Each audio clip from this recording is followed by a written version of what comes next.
All right, y'all, it's Monday. Time to help the people. So in the 2.5 years that I've been doing videos, there is one that has significantly outperformed everything I've ever done. And that was the video on how to survive a whooping.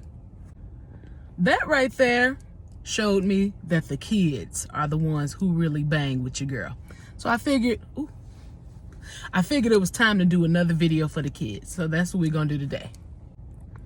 It occurred to me that those of us of a certain age who grew up with a black mama were born with this like innate ability to hear our mama say one set of words and our brains would instantly translate it to know exactly what they were trying to say. And I'm starting to think that was a recessive gene, because this last batch of newfangled children, I'll say from maybe Gen Z on back, they didn't get that ability. They don't know black mama idioms like we knew black mama idioms. So that's what I'm gonna do today. I'm gonna help these new batch of children decode black mamas. Let's get into it. So first, we got, you not gonna worry me. What you ain't gonna worry me roughly translates to is gone somewhere. It means your mama has given you your options. Those options are not working for you, and now she ain't got nothing else for you.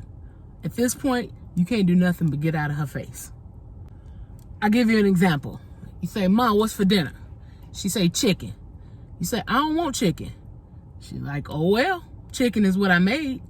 And you like, but I don't like chicken. She's like, hey, look, chicken is what it is. Either eat it or go to bed, because you ain't gonna worry me. Next, and this one is straight out of the mouth of my very own mother. Who died and left you in charge? Who died and left you in charge basically means you doing a whole lot right now. You getting big for your britches. You think you grown. And the lie detector test and the fact that you are still in my house proves that that is a lie.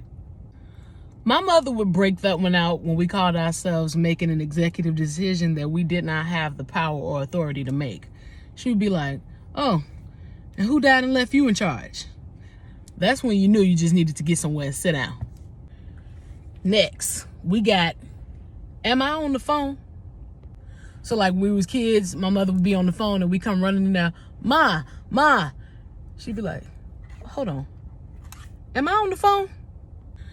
Listen to me, kids, and listen to me good. This is what we call a rhetorical question. It requires no answer. You have two eyes, you see she's on the phone. What she's saying to you is get out of here while I'm on the phone. This next one was so cold, it didn't even require words. It's just this right here. That one usually occurs when company comes over or somebody walks up and starts talking to your mama. Basically in any situation where she is joined by another adult and you have not made yourself disappear. Those eyes mean get lost. Grown folks back to talk. The next two, I'm going to put them together because they mean the same thing. Get out my mouth and stay out of grown folks' conversation. See, kids, when we were coming up, it was already criminal to still be sitting there while two grown folks were conversing. But if you got so lucky as to fly under their radar and be allowed to stay in the room while they talk, we were smart enough to not make eye contact and definitely not to put any input in. But you new school children, y'all didn't get that memo, because sometimes your parents be sitting there talking and y'all be sitting there reading lips, y'all be sitting there adding commentary, and I'm just amazed every time your teeth don't end up on the floor. So look, if your mama tells you stay out my mouth, stay out of grown folks conversation, that means get lost. Also, next we got, but what did I say? That one always cracked me up. That usually comes when you try to play little ball head games and try to play your parents against one another. Let's just say you asked your mother something. Can I have a cookie? And she said no. You like, bet. I'm going to go ask my daddy. Daddy, can I have a cookie? He like, yeah, sure, I don't care. You in there getting them cookies and almost get your wig split, and your mom say, what'd I tell you? I told you you can't have no cookies. well, daddy said I could. This is where your mama gonna say, but what did I say? Basically, what she letting you know is she don't give a rat's tail about what your daddy said. And you need to put them cookies back and again, get lost. Next, we got go find you some kids to play with. That means you have tap danced on your mother's very last nerve, and she's letting you know she don't play with kids and that you should probably start finding your way out of her face. Next, one of my personal favorites, stop thoughting and start thinking. Mama might typically kick this one to you when you have made a poor decision. More specifically, when you knew what the right decision was and you chose the wrong option anyway.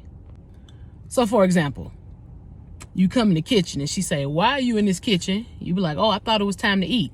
She like, so you need to stop thoughting and start thinking. Because when do we ever eat this early?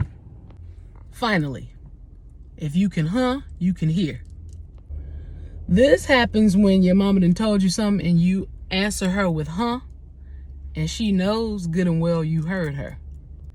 Example, get in here and wash these dishes. You heard me. If you can you can hear. The funny thing about that is every time we say chances are we absolutely heard exactly what they said. That is for decoration.